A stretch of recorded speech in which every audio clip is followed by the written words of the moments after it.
Friends, welcome to 8 to 8 சமையல். இன்றைக்கி நம்ம 8 to 8 சமையலில் குருமா குழம்பு வெஜிடபிள் சேர்த்து எப்படி செய்யலான்னு பார்ப்போம் வாங்க. இது அப்படியே மட்டன் குழம்பு டேஸ்ட்டே மிஞ்சிற அளவுக்கு ரொம்ப சுவையாக எப்படி செய்யலான்னு பார்ப்போம். அதுக்கு முன்னாடி நம்ம சேனலை சப்ஸ்கிரைப் பண்ணலைன்னா சப்ஸ்கிரைப் பண்ணிக்கோங்க. பக்கத்தில் இருக்க பெல் ஐக்கானையும் கிளிக் பண்ணிக்கோங்க. இப்போ இந்த குழம்பு எப்படி செய்யலான்னு பார்ப்போங்க. நான் ஒரு பேன் எடுத்திருக்கேன். இதில் 2 ஸ்பூன் எண்ணெய் சேர்த்துக்குவோம். எண்ணெய் சூடானதும் 1 ஸ்பூன் சோம்பு, 2 பல் பூண்டு தட்டி வச்சுருக்கேன், அதையும் சேர்த்துக்கலாம். 2 துண்டு பட்டை, 1 பிரிஞ்சி இலை, 2 கட் பண்ண பச்சை மிளகாய், 1 கொத்து கருவேப்பிலை சேர்த்துக்குவோம். சேர்த்துட்டு இதை நல்லா ஒரு தடவை வதக்கிக்கலாம். இது கூட 2 பெரிய வெங்காயத்தை கட் பண்ணி வச்சுருக்கேன், அதையும் சேர்த்துக்குவோம். சேர்த்துட்டு நம்ம நல்லா வதக்கி விட்டுக்கலாம். வெங்காயம் நல்லா பொன்னிறமாக வதங்கட்டும். நம்ம மூடி போட்டு ஒரு 2லேருந்து 3 நிமிஷம் நல்லா வதக்கிக்கலாம். பாருங்கள், வெங்காயம் நல்லா வதங்கிருச்சு. இப்போ இது கூட 2 தக்காளியை இந்த மாதிரி கட் பண்ணி வச்சுருக்கேன், அதையும் சேர்த்துக்குவோம். இது கூட 1 ஸ்பூன் இஞ்சி பூண்டு பேஸ்ட்டு, கொஞ்சமாக உப்பு சேர்த்துட்டு நல்லா கலந்து விட்டுக்கலாம். இதை நல்லா மிக்ஸ் பண்ணி விடுங்க. தக்காளி நல்லா மசிஞ்சு வேகட்டும். மூடி போட்டு ஒரு 2 நிமிஷம் வேக வச்சுக்கலாம். தக்காளி நல்லா வெந்துருச்சுங்க. இப்போ இதுக்கு நம்ம மசாலா சேர்த்துடலாம். 2 ஸ்பூன் மல்லித்தூள், 1 ஸ்பூன் மிளகாய்த்தூள், 1 டேபிள் ஸ்பூன் மஞ்சள் தூள் எடுத்திருக்கேன். இந்த குழம்பு செய்கிறதுக்கு மல்லித்தூள் அதிகமாக எடுத்துக்கோங்க, மிளகாய்த்தூள் கொஞ்சம் கம்மியாக எடுத்துக்கோங்க. இப்போ நல்லா மசாலாவோட பச்சை வாசம் போகிற வரைக்கும் நல்லா வதக்கிக்குவோம்.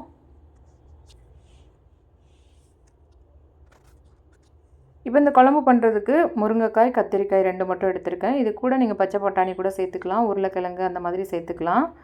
இப்போ இந்த கத்திரிக்காய் மட்டும் தனியாக எடுத்துகிட்டு இந்த மசாலாவில் சேர்த்துடலாம். சேர்த்துட்டு நல்லா இந்த மசாலாவில் மிக்ஸ் பண்ணி விடுங்க. அடுப்பை நல்லா லோ ஃப்ளேமில் வச்சுட்டு ஒரு 2 நிமிஷம் மூடி போட்டு அப்படியே வேக வச்சுக்கோங்க. இது ரெடியாகட்டும். இப்போ ஒரு மிக்ஸி ஜாரில் பாதி மூடி அளவு தேங்காய் துருவல் எடுத்திருக்கேன், அதை சேர்த்துக்குவோம்.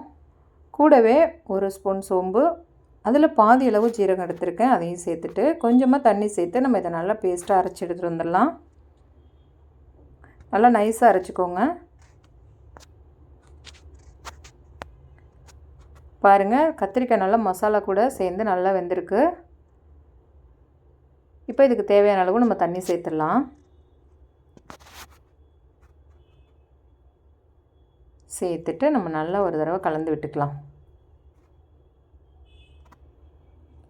உங்களுக்கு குழம்புக்கு தேவையான அளவு நீங்கள் தண்ணி சேர்த்துக்கோங்க. இப்போ நம்ம கட் பண்ணி வச்சுருக்க முருங்கைக்காயும் இதில் சேர்த்துருவோம்.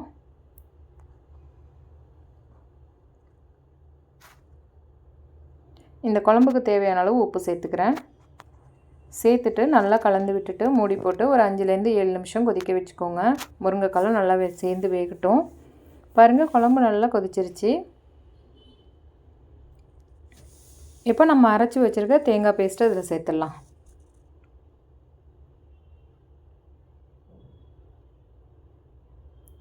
சேர்த்துட்டு இந்த பவுலில் கொஞ்சமாக தண்ணி சேர்த்து தேங்காவை நல்லா கழுவிட்டு அதிலேயே சேர்த்துக்குவோம்.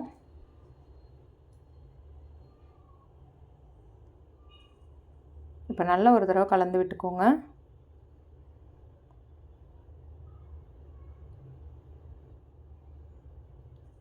தேங்காய் சேர்த்துட்டு நமக்கு ரொம்ப நேரம் கொதிக்க வைக்கக்கூடாதுங்க குழம்பு. அடுப்பை மீடியம் ஃப்ளேமில் வச்சுக்கோங்க. பாருங்கள், நல்லா தேங்காயெலாம் நல்லா மிக்ஸ் ஆகி குழம்போட நல்லா சூப்பராக ரெடி ஆகிருக்கு பாருங்கள். இன்னும் ஒரு 2 நிமிஷம் மட்டும் மறுபடியும் மூடி போட்டு அடுப்பை லோ ஃப்ளேமில் வச்சு நம்ம கொதிக்க வச்சுக்கலாம். பாருங்கள், சூப்பராக குழம்பு நல்லா எண்ணெயெல்லாம் பிரிஞ்சு வந்திருக்கு. காயெல்லாம் கூட நல்லா வெந்துருச்சு பாருங்கள். மூடியை திறந்த உடனே அப்படியே மட்டன் குழம்பு ஸ்மெல் தாங்க. ரொம்ப டேஸ்ட்டாக இருக்கும், சாப்பிட்றதுக்கும் வாசமும் ரொம்ப நல்லாயிருக்கு. இப்போ கடைசியாக ஒரு கைப்பிடி அளவு நறுக்கின கொத்தமல்லி தழை தூவிக்கலாம். தூவிட்டு நம்ம அடுப்பை ஆஃப் பண்ணிடலாம். நல்லா கமகமன்னு ரொம்ப டேஸ்ட்டான குருமா குழம்பு அப்படியே மட்டன் குழம்பு டேஸ்ட்டில் ரெடி ஆகிருக்குங்க. கொஞ்சம் குழம்பு சூடு ஆறுனதுக்கப்புறம் நல்லா சுட சுட சாதத்துக்கு கூட சர்வ் பண்ணுங்கள். ரொம்ப டேஸ்ட்டாக இருக்கும்.